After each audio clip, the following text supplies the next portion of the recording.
And welcome back to the Steve Malzberg Show. Joining us right now is a man that we spoke to, I don't know, a little over a month ago, I guess, Congressman Tim Griffin, Republican from the 2nd Congressional District of the great state of Arkansas.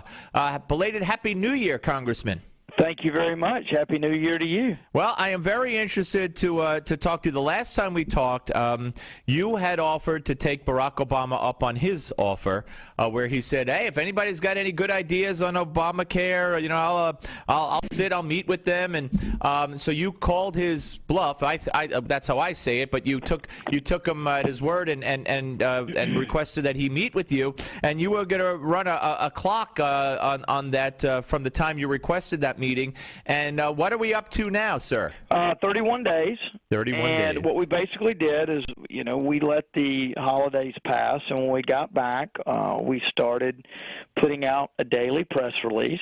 And I have basically told folks back home that I'm going to put out a press release every single day until A, we get the meeting, or B, I leave office, and or I guess C, he leaves office, but I only have one more year.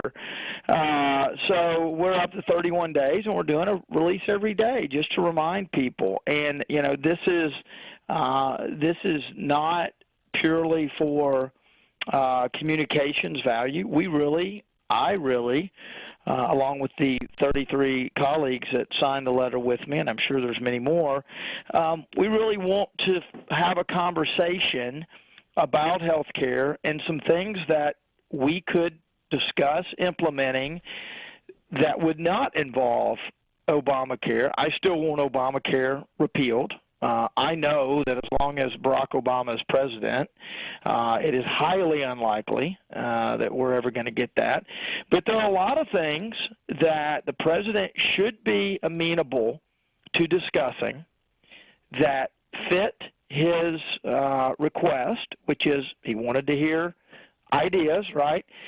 And a lot of these ideas could be implemented regardless of whether you've got Obamacare or some other health care reform in place. And I'll give you some examples. Health savings accounts. We ought to be incentivizing people to save more of their own money for use taking care of their health care expenses. And what we have done is we've set it up where health savings accounts are harder and harder to use for narrower and narrower purposes. And we ought to be expanding things like health savings accounts because that puts skin in the game, and it helps people save and sense savings so that people are taking care of their own health care. So that's one thing that we ought to be able to do. How about competition across state lines for insurance companies? So that instead of just having 3 or 4 providers in your state to choose from, maybe you have 100 providers. No, absolutely. And these are hallmark Republican ideas that were talked about even before the vote on Obamacare, sure. Which, by the way, Nancy Pelosi said, scolded a reporter, it's the Affordable Care Act. Don't call it Obamacare yesterday. So I don't know where that came from. It doesn't matter what you call it. Ultimately, the problems that we are having with the law have nothing to do with the name. No, absolutely not. All right. But the point is, you have to get this meeting with him in order to hear it. So, right. What do you think the odds are that he will ever respond to you? Well, look, I think they're slim.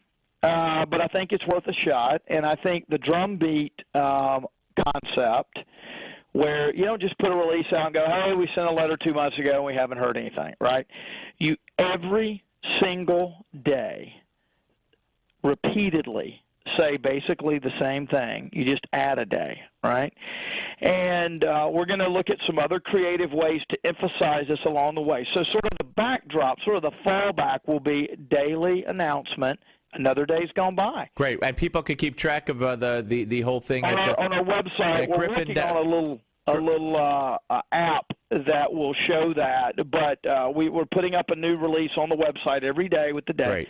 But at the same time, we want to look for other ways in the middle of this. So maybe when we hit benchmarks like 60 days, we do a press conference at the White House, or we're getting. It's interesting. I told my comms guy, I said, I want you to keep track of every article or every radio show or every television mention or every blog that we get because of this drumbeat type deal. Right. Because if you put out one release one day, you may get one mention. But if you're doing one every single day on the same issue, it starts to build. Absolutely. And you know, particularly we're talking about the president's words. We're talking about his commitment to meet with us.